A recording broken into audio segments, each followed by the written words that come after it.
.536 Nashville's Morning News on Super Talk 99.7 WTN. Time for the gang of three amigos. Johnny's here. Good morning, Johnny. Good morning, Dan. Ken's here. Good morning, Ken. Good morning, boys. Yes. Yeah. I'm Dan, and I got drunk this weekend. All right. Brother Dan Mandis. Sometimes how dare you? You got to let loose sometimes. Listen, I was in Nashville, and so you got to do what the natives do when you're in Nashville, and just, Yeah? Were you wearing shorts and boots? No, I was not wearing shorts. And we saw a guy, though, that was wearing shorts and boots. All right. So this was funny. So Numbnuts here decided that I would go out and not wear a jacket, right? So we have to go into this place and try to find something warm for, Grandpa Mandis to wear. And Amy's like sort of nodding her head over to look at some person. Yeah. And I, of course, am oblivious to everything around me. She takes my head by the chin and points it to some dude who is wearing, not only is he wearing shorts, but he's also wearing boots. And the shorts had what do you call the little frilly things on them? What are these little frilly things are on the bottom there? Yeah. Cutoffs. Yeah, short. Cut-off shorts, right? Yeah. Okay, yeah. And I said to Amy, you want me to get a pair of those? And she said no. Yeah. Nope. Yeah, because that's how everybody in Nashville dresses. That's right. Well, I think this guy, listen, whatever. Whatever was floats he your a boat, tourist, dude. Brother Dan, or do you think he was local? I don't know. Okay. I didn't have a chance really to think about it too much because you were trying to wipe the vision out of my head. Just the shock of seeing. Just the shock of, some dude wearing shorts. Now, listen. And so that leads, of course, to a very spirited conversation between Amy and I.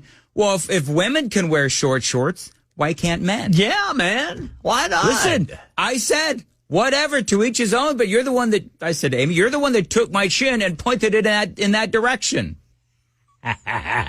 So, true. Anyway, so we went to, because it was Amy's birthday dinner. Her birthday isn't for a couple of weeks. Yeah.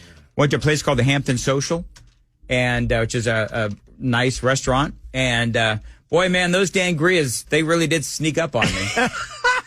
How many did it take before you realized they were upon you? Well, you know what? I had one, and I was a little dizzy, and then Amy, she was trying to get me drunk. I think that's what it was. Wow. And so I had a second sangria, and I was having a good time. Yeah. Then I got lost looking for the bathroom, and she was wondering where the hell I was and thought that I maybe fell down the stairs.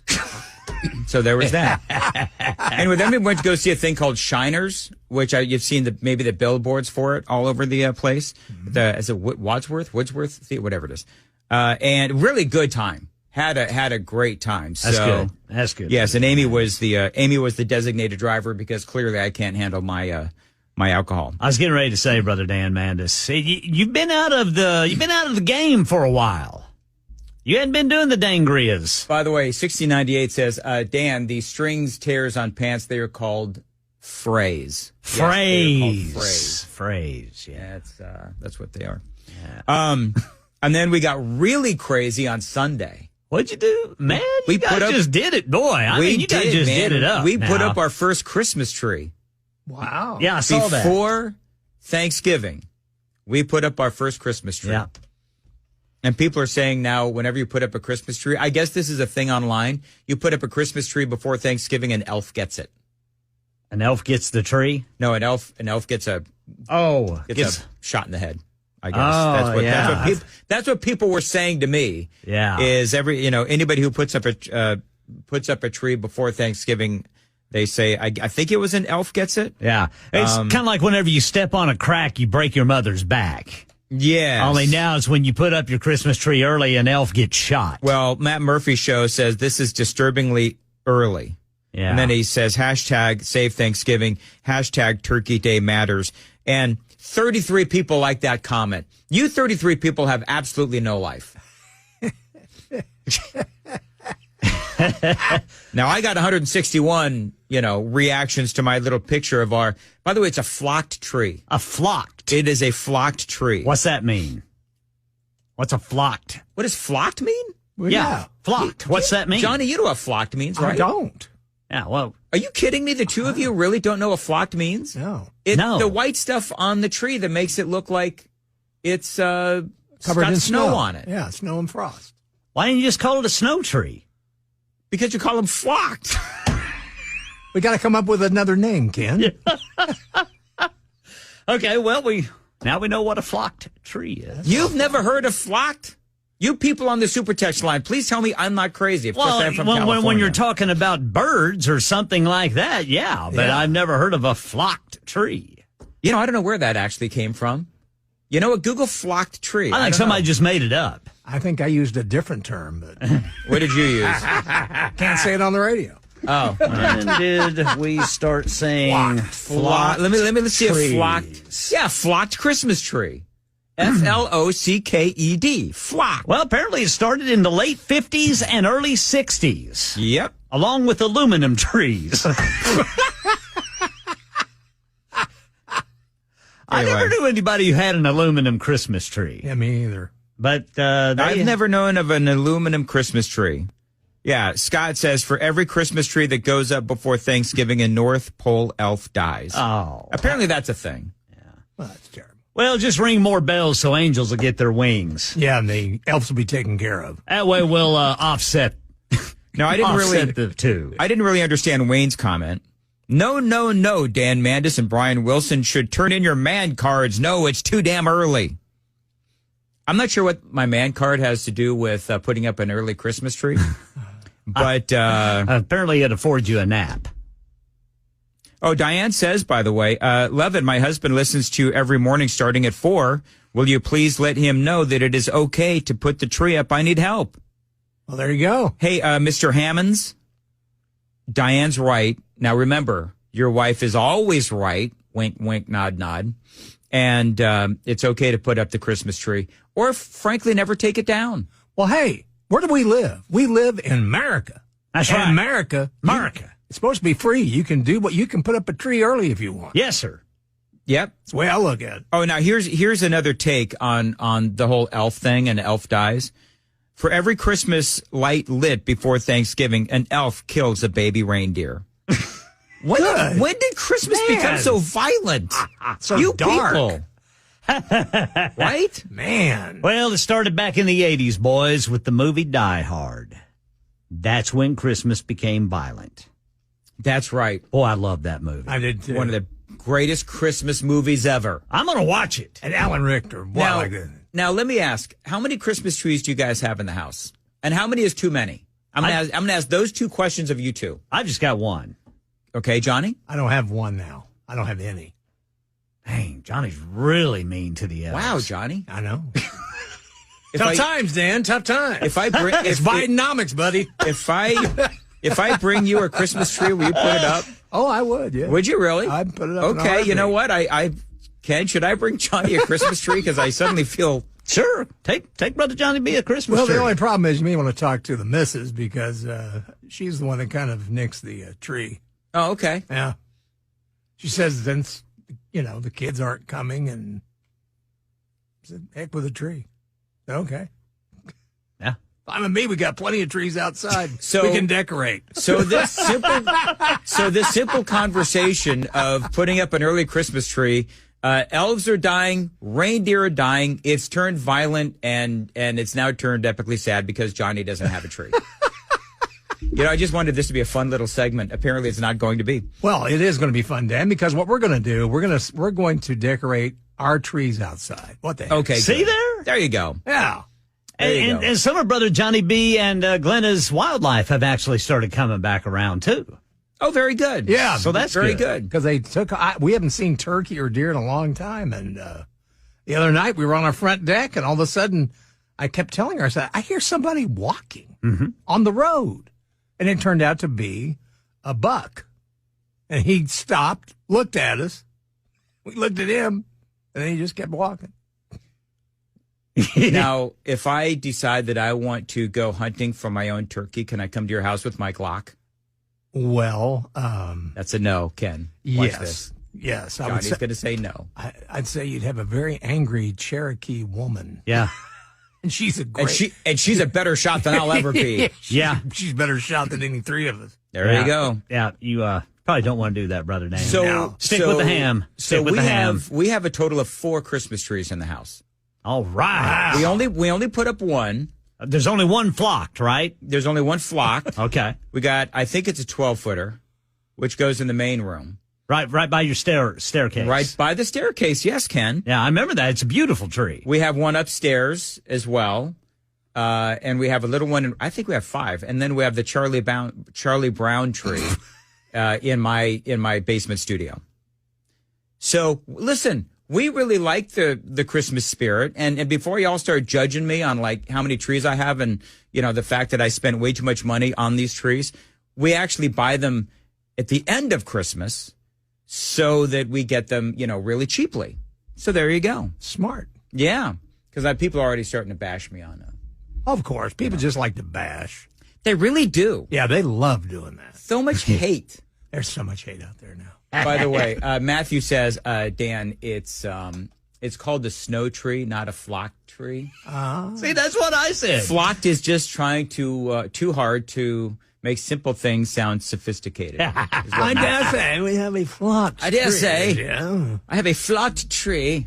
Oh, by the way, I met on Friday a country singer's son who's a big fan of this show. Oh, really? Who's that? Yeah, the legendary country singer, no longer with us, Jack Green.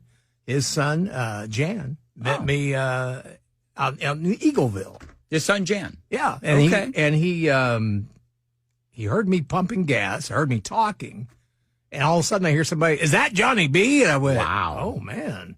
Look at you. Yeah. Very cool. Well, hello to Jan. That's right, man. Good and guy. Jan, it's also okay to put up Christmas trees early. If anybody's actually still listening to this.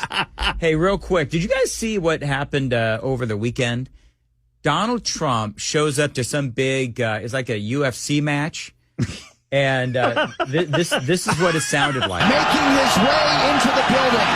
One of the bigger mixed martial arts fans I know, President Donald Trump, taking his octagon side seat for UFC 295. Now, people are going nuts, but the reason why I find this fascinating, if you see the video, maybe I'll tweet it out, but you've got, from an entourage standpoint, you've got Kid Rock and Tucker Carlson. That's a party right that's there. one heck of an entourage.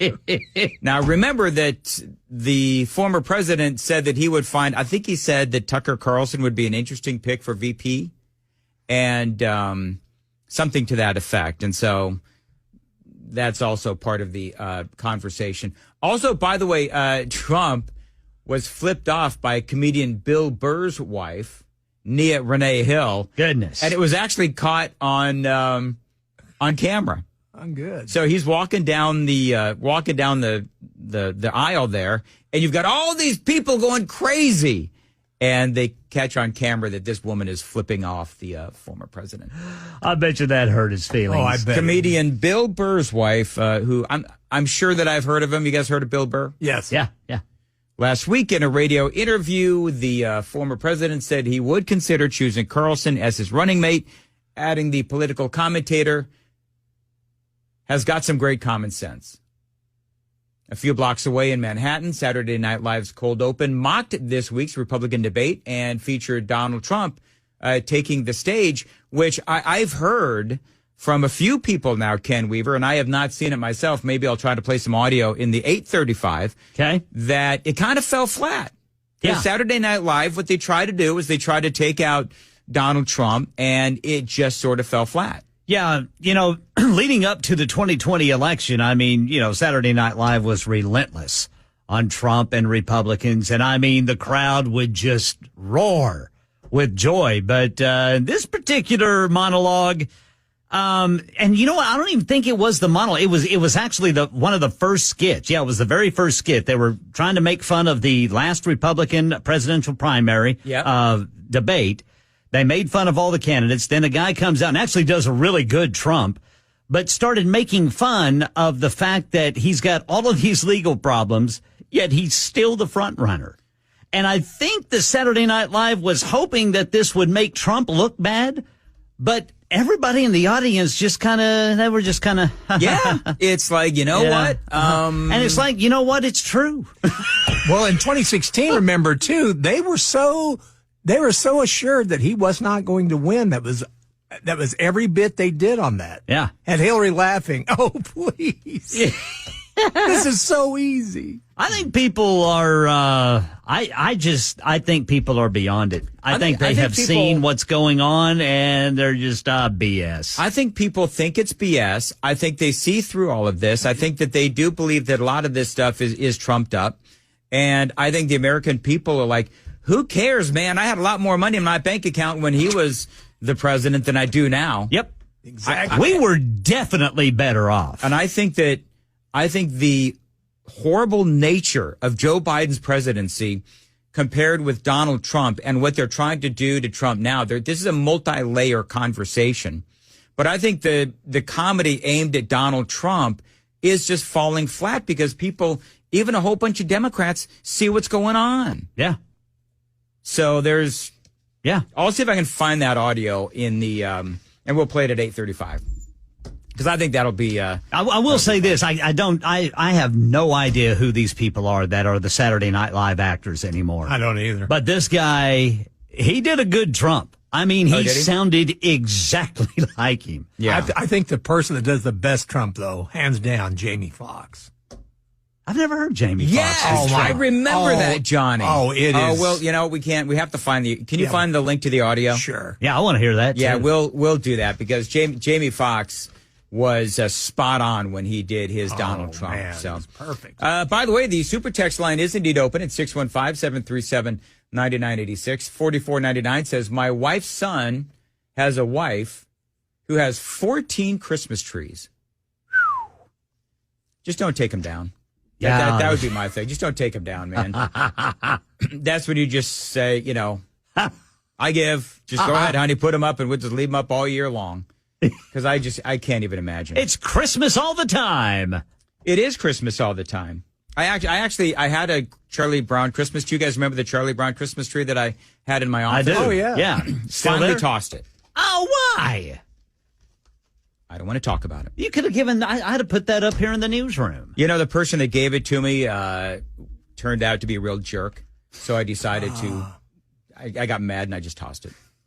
But you showed them. I can understand. It's a vindictive Christmas on Nashville's Morning News.